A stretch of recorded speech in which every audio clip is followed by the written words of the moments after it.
After many hours of carrying the Austrian Audio Hi-X55 from one location to another, listening on desktop and portable sources, using high-resolution and highly compressed YouTube music, comparing to other headphones, and simply listening, I can say that the X55 is a fantastic headphone. It does many things correctly, although it is not for every type of person. As I have tried to explain in the previous videos, the X55 has a particular sound signature that is not neutral. Austrian Audio never said it would be. The X55's clarity and soundstage are impressive.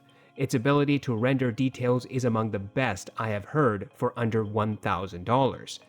But you can only judge something in comparison to something else. The question I have is this: can the X55 compete at all against the overhyped Audeze LCD-1? Yes, some of you will complain that this is an unfair comparison, and I think you're all wrong. Here's why. The LCD-1 is supposed to be neutral, at least that's what Audeze says. The LCD-1 is supposed to provide a lot of detail and resolution and clarity and yada yada yada. And being an open-back headphone, the LCD-1 should have comparatively wide soundstage. So, if there is any unfairness, this test should be skewed against the X55. Audeze is a brand that has been making planar magnetic headphones for decades, has a strident and vocal following, and the LCD-1 is their newest product. Austrian Audio has history in recording equipment, but not in headphones. As a newcomer, they are at a disadvantage. Moreover, they use dynamic drivers, which fans of planar headphones see as less worthy. Let's put our money where Audeze's mouth is. If you watched my LCD-1 videos, you know I was less than impressed with the construction. My mind has not changed. For $400, the LCD-1 is all plastic. I'm not saying that expensive headphones cannot have elements of plastic, but all plastic housing? Give me a break, Audeze. I'm also not a fan of the LCD-1 gimmick of folding up. The headphones are fairly fragile, so folding them up and tossing them into a backpack is probably a bad idea. Instead, you have to carefully place them in their large protective case, which, of course, defeats the purpose of having a folding set of headphones to begin with. Despite my criticism, I will concede that the LCD-1 has not yet broken on me, but I am very careful with it, so keep that in mind. As for the X55, well, it's mostly metal. There are plastic bits. For example, the ear cup shell is plastic, as are the two decorative black accents above the ear cups. I really wish that the entire ear cup housing was metal, but considering the use of plastic is relatively limited, it is rather a different experience from the LCD-1. I am not saying that the LCD-1 will fall apart in your hands. I don't get that impression. As plastic headphones go, it's on the tougher side. But geez, what a low bar, isn't it? As for comfort, well, there's no doubt here.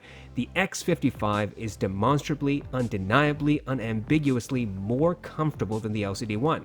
The X55 has larger ear pads with real memory foam, whereas the LCD-1 has significantly smaller ones with sponge-like foam. The headband padding is also far more comfortable on the X55. On the LCD-1, that padding feels like cheap insulation. The clamping force is about the same between these headphones. The weight is also about the same when they are worn. The amount of swivel and adjustment is also very similar.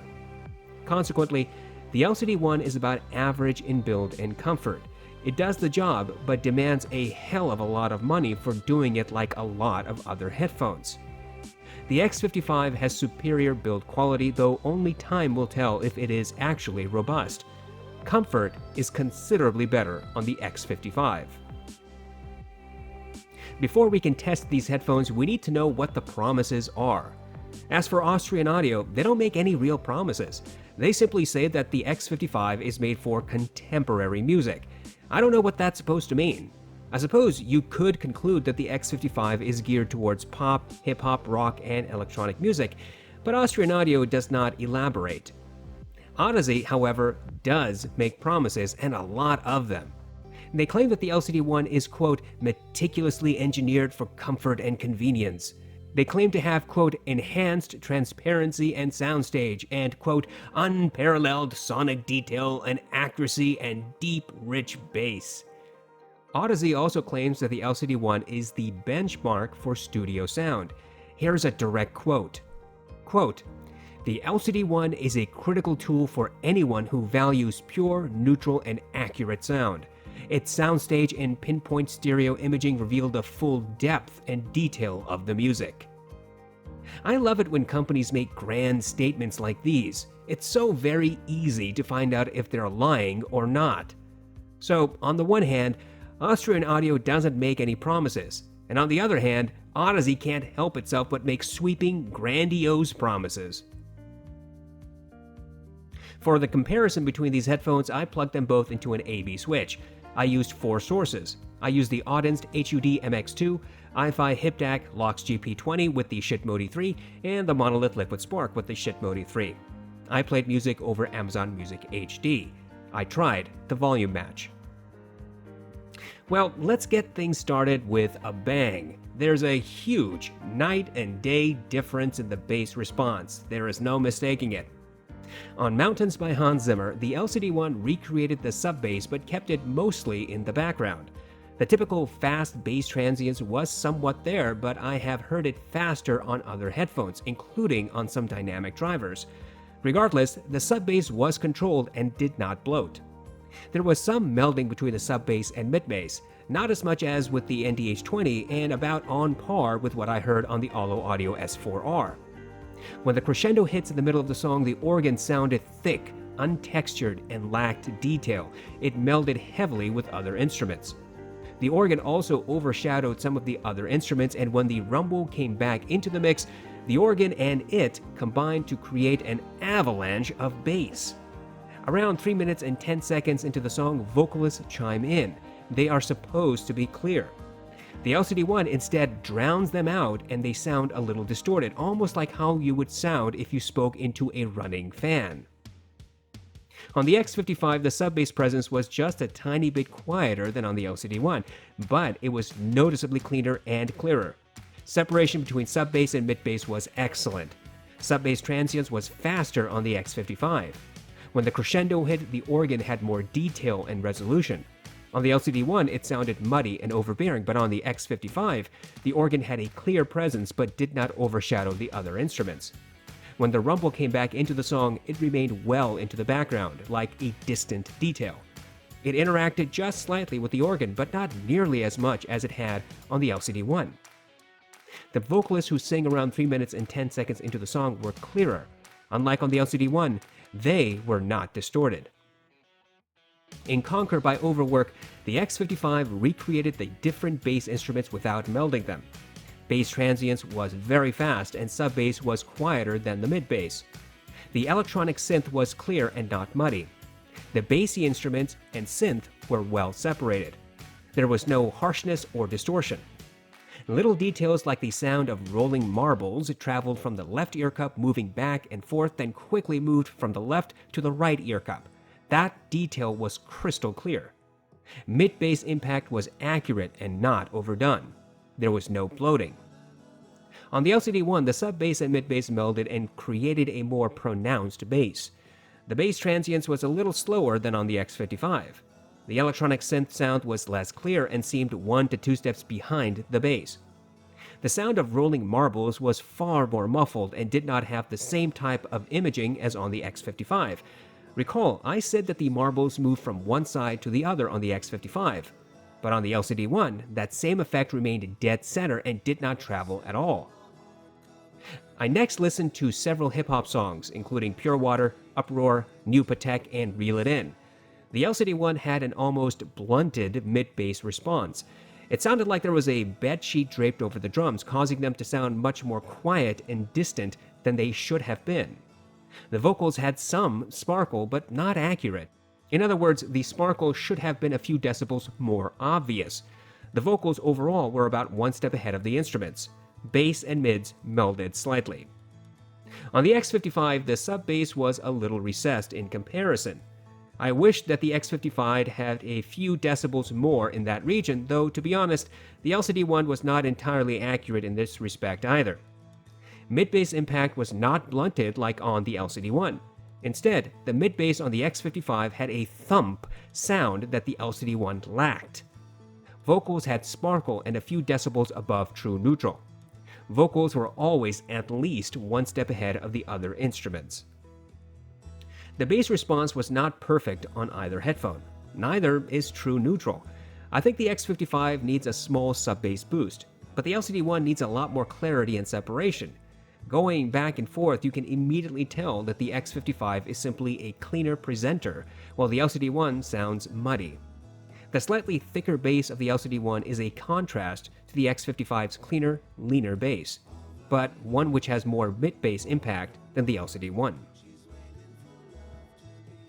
Vocals and mids have different presentations as well. One headphone provides better clarity, separation, while the other is a little bit smoother. In Why Am I Like This by Orla Gartland, the X55 recreated Orla's voice with accuracy. I could hear the sibilance she has, but that sibilance was not accentuated. I could hear a little bit of the grain that is recorded into the mix, but that grain was not harsh. The acoustic and bass guitars and drums had natural timbre and decay. There was excellent separation between all the elements in the mix. When all the instruments played at peak volume, Orla's voice remained clear and was at least one step ahead. There was no distortion. On the LCD-1, Orla's voice was drastically different. Her natural sibilance was rolled off. The grain that is recorded into the mix was smoothed out considerably. Overall, her voice was smoother on the LCD-1, but this also hid some of the details present in the track. The acoustic and bass guitars sounded very similar to what I heard on the X55, though the separation was lacking on the LCD-1. These guitars tended to meld with the other instruments. When all the instruments played at peak volume, Orla sounded about shoulder to shoulder with the mix. In Want You Back by Haim, the LCD-1 drastically rolled off the primary vocalist's sibilance. It smoothed out her tonality just a little bit. When the two backup vocalists started singing when the instruments were lightly playing, it was easy to hear each individual singer's tonality. But when all the instruments started to play a little louder around 54 seconds into the mix, the backup vocalists combined into one. It was impossible to hear their separate tonalities at that point. When the instruments fell away or played very softly, the separation of multiple vocalists was again obvious. On the X55, the primary vocalist sibilance was just a tiny bit above neutral, but not harsh. The separation of all the vocalists was far more obvious when the instruments were playing lightly. When all the instruments played at peak volume around 54 seconds into the song, the two backup vocalists still melded, but not nearly as much as they had on the LCD-1. In fact, I could hear that one of the vocalists was just a half step slower than the others, and that the one in the right ear cup had a squeakier voice, and that the primary vocalist had a slight gruffness in her voice. These details were missing on the LCD-1. In Superposition by Young the Giant, the X55 displayed excellent separation among every instrument. I could hear the drums, ukulele, two vocalists, bass guitar without any difficulty. It was all clear and clean, natural, and fairly neutral. The decay of the drums was accurate. The timbre of every element, I would say, was probably spot on. The vocalists appeared about one step ahead of the instruments. The vocals were not harsh. The primary vocalist has just a hint of sibilance, which the X55 recreated but did not accentuate. On the LCD-1, the drum had slightly longer decay and melded with the bass guitar. The ukulele was not as clear as it had been on the X55. The primary vocalist sounded closer than he did on the X55. Moreover, it was very difficult to hear the backup vocalist in the mix. Instead, I heard just one person, even though I know another person is also singing. I could also hear intakes of breath, but those details were sharper on the X55. The vocals were a little smoother on the LCD-1, and the sibilance was rolled off noticeably. The vocals sounded about one step ahead of the entire mix. Overall, the LCD-1 presents mids more smoothly, almost like there's a veneer of gloss. It's just a little too slick, too smooth, too polite. Some nuanced details are completely gone, and some obvious ones are toned down. On the other hand, even harsh recordings sound pleasing on the LCD-1. The X55 is less forgiving. It is not harsh, but it also does not smooth out the natural tonality. Instruments have slightly faster decay than they did on the LCD-1, and vocals are a little more pronounced. But I cannot help but emphasize that the X55 is the more true headphone. The LCD-1 darkens the sound signature of every song, which is its character when I compared it to other headphones in previous videos. Once again, there are notable differences in sound where treble is concerned. The LCD-1 has a very obvious treble roll-off that recreates sounds off timbre. In Scherzo 4X Wings, the horns and brass were blunted, having lost their characteristic pitch. They didn't cut through the mix as they should, but instead melded somewhat with the other instruments. I could not hear individual instruments, but group sets were audible. I heard some instruments in the left ear cup and some in the right, but that was it, either left or right. There was no verticality or depth. The double bass had quick transients and did not interact with the other instruments. The X55 had a totally different rendition of this song. The horns and brass had more energy and cut right through the mix, whereas the LCD-1's instruments sounded blunted, like they were played behind a large bed sheet. The X55 presented that same music with a lot more clarity and accuracy. Instruments seemed to have the correct timbre and decay. I could hear nuanced grain in the horns, a detail that was missing on the LCD-1. Although I could not hear individual instruments, group sets were easily audible and clearer than they were on the LCD-1. Some instruments appeared in the distant left, some closer to the center, and some way off to the right. Consequently, I had the impression that an orchestra was in front of me in a semicircle. This is not the type of presentation I heard on the LCD-1. On Flight from the City by Johan Johansson using the X55, the piano sounded like it was about 8 to 10 feet from me. The notes died fairly quickly, and even the bassier notes did not linger very long. Each note was clear and defined, and there was no melding or distortion. The cello sounded clear and smooth, and although there was a hint of melding with the piano here, the cello remained distinct. On the LCD-1, the piano sounded a little closer than the X55, but not by much. The bassier notes had slightly more emphasis and longer decay, but marginally. The notes did meld, and more so than they did on the X55. In fact, the overall presentation was warmer than on the X55. This means that the LCD-1's expression of the piano involved less detail and separation among the notes that were being played. The cello was very smooth, a little smoother than it had been on the X55. The cello melded with the piano a little bit more than it did when I heard the X55. However, there was no distortion on the LCD-1. The overall experience was markedly different. On the one hand, the LCD-1 had a smoother tonality, but the X55 was more accurate. The LCD-1 hid imperfections and details, whereas the X55 showed those imperfections and details. I simply cannot agree with anyone who says that the LCD-1 is neutral, especially in regards to treble. The LCD-1 rolls it off, and it does so at the detriment of some instrument timbre and accuracy. Throughout this review, I have tried to explain what I hear and the details that are present. I do not want to rehash what I said before, but I will try to summarize my findings regarding details.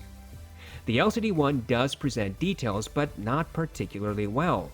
There are types of details it can represent and types it cannot.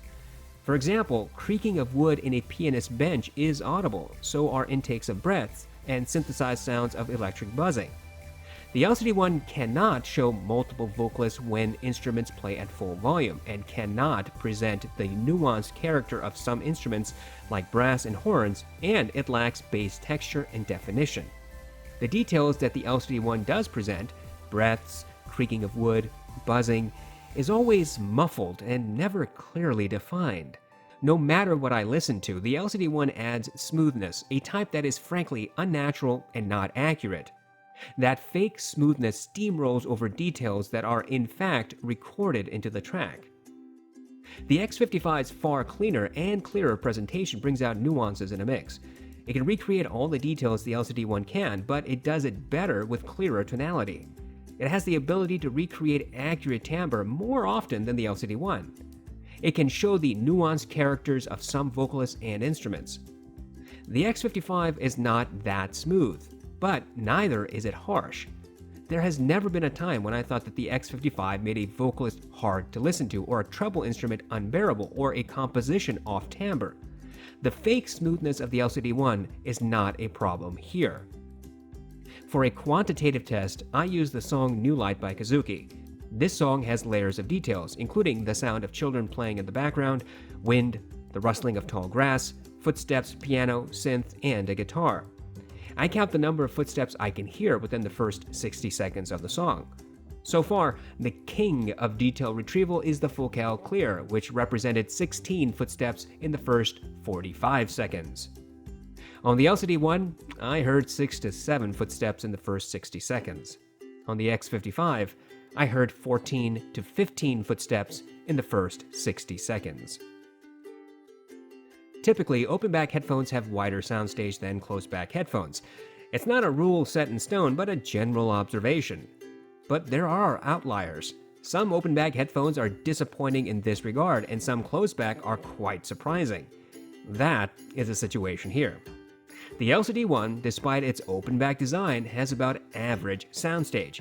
It is no different from the HD6XX or 660S, and noticeably less than that of the Hi-Fi Man Sundara. Instruments sound closer, more intimate on the LCD-1, as do vocalists. The X55, however, has obviously wider soundstage. It is wider than the LCD-1, the HD6XX, 660S, and the NDH20. It has slightly less soundstage than the Hi-Fi Man Sundara, just barely. But with that additional soundstage also comes object placement. If recorded into the song, the X55 will present instruments in different places, not just left and right ear cup. You can hear instruments in the far left, middle of the left ear cup, dead center, or all the way to the right.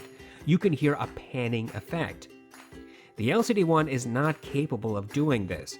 It's either left or right. Object placement is not a thing on the LCD-1. Verticality is also not an option, but that's true for the X55 as well. I paired both headphones with the iFi Hip Dac and Loxg P20. I wanted to know how they respond to these types of amps. On the P20, I use the Western Electric 396A tubes. These tubes add a bit of bass emphasis but retain some clarity in the mids. Both devices can easily drive both headphones. On the Hip Dac, you do not need to activate the gain boost function for either headphone. The Hip Dac also has a bass boost function. I think iFi's implementation of bass boost is quite good. It adds just a few decibels and does not bloat when used with headphones that have leaner bass response. On the X55, the bass boost added the extra reverberation and decay that I think the X55 needed.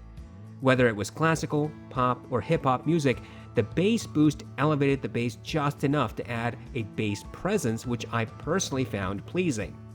The boost never made the headphones boomy. On the LCD-1, the boost had a marginal effect and mostly elevated the mid-bass. The bass did not bloat. Although I could hear the difference between this effect on and off, the experience was not as obvious as it was on the X55. The P20 had similar effects on each headphone. The bass decay was a little longer, the bass was a little more elevated on both the LCD-1 and the X55. The bass did not bloat on the X55, but was near bloating on the LCD-1. Of course, if your particular songs do not have a lot of bass to begin with, you will not notice any bloating. If you listen to basshead songs, then maybe the LCD-1 might begin to bloat a little with the P20. I have to look at all of this as critically as I can. There are a few things that should be pointed out. First, these headphones do not have similar sound signatures. Sometimes people complain that a piece of gear I or someone else liked or recommend does not work out for them.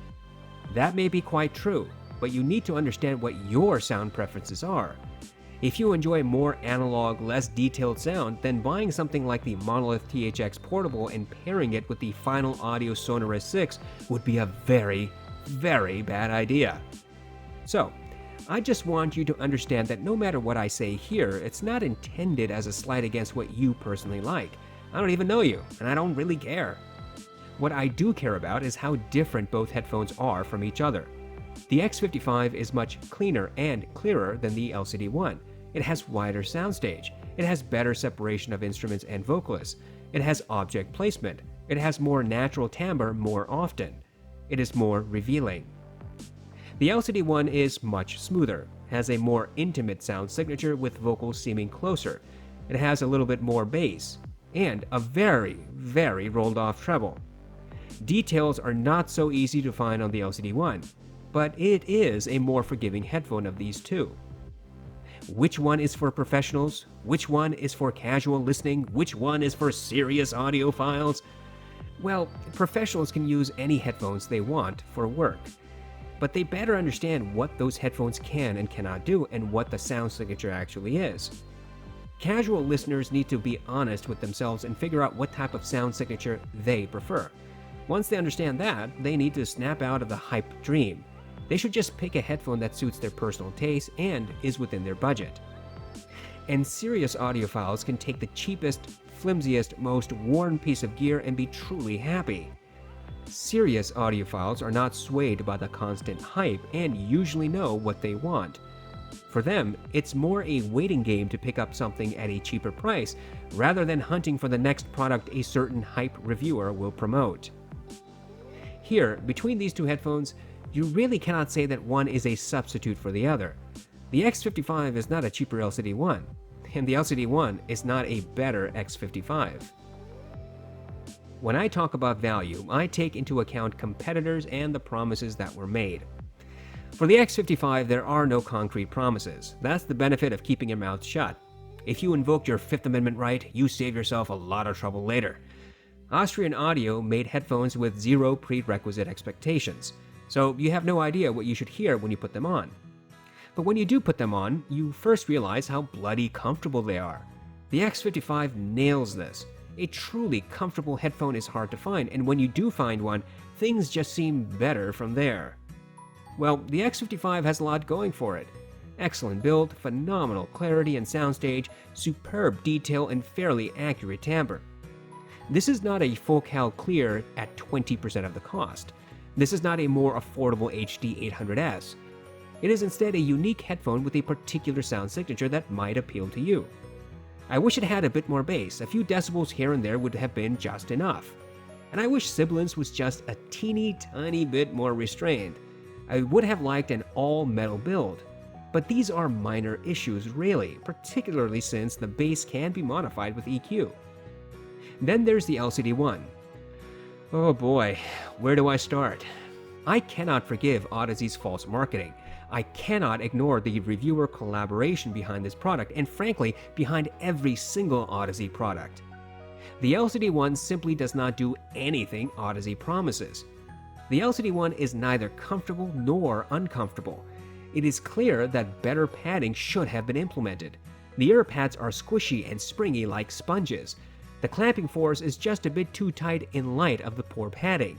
Then again, the LCD-1 is not like the One More triple driver, which acts like a vice. So in this regard, there is absolutely nothing to applaud. The LCD-1 has no reason to say it is really comfortable. The LCD-1 also does not recreate detail, at least not nearly as much as Audeze and its collaborators would want you to believe. Yes, you can hear details, but you can hear details on Beats too. That does not make Beats headphones detailed headphones. The LCD-1 steamrolls over a lot of details, and those that it does present are usually muffled. If you come from a pair of, I don't know, say Beats headphones, then the LCD-1 might be an improvement for you. I understand that perspective. If you used a truly terrible headphone before, then the LCD-1 will sound amazing. But look at the low bar you have set. Audeze's claim that the LCD-1 has good soundstage is laughable. It's simply not true. The LCD-1 does not have, quote, unparalleled sonic detail, and it is not for critical listening. That's bogus lies. It is fundamentally wrong. Audeze fans will get upset about this, but I'm afraid that's their problem. Look, I do not feel as upset about the LCD-1 now as I did when I first reviewed it. Over the last 8 months or so, I have cooled down and just accepted the headphones as they are. And they are good headphones. They have a warm, smooth tonality that is simply easy on the ears. There is nothing wrong with that. I appreciate and enjoy it. As long as you know this, the LCD-1 might be a good headphone for you. But if you accept the marketing and reviewer hype, you will be misled. Now, on to value. I think that the X55 is definitely worth the $300 price tag. No, you may not like its sound. That's true for anything in life. But if the sound signature I described is something you might be interested in, then the $300 is a fair price. This is true in light of the build. As for the LCD-1, no, I would not say that $400 is a fair price. Think of it this way. Would you spend $200 for a plastic IEM with a warm sound signature when you can get similar performance with better build in the $50 range? Man, that $200 plastic IEM better have amazing sound. Well, that's the thing. I don't think the LCD-1 has amazing sound. Yeah, it's good. It's fine. It's agreeable.